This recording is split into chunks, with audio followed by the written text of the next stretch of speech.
से हो जीते जमानो हो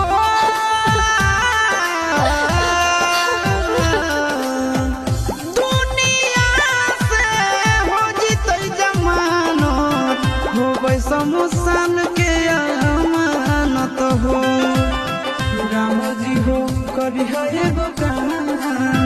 पगली के रखी हो सलामत हो राम जी हो कभी एगो काम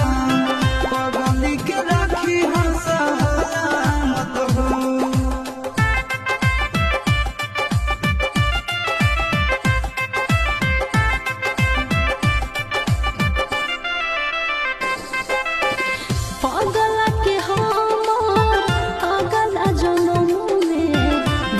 होते हमारे करम में विधाता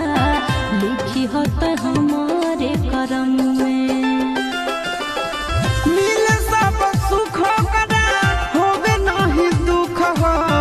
खुश रहे अपन बलम में विधाता हो खुश रहे अपन बलम में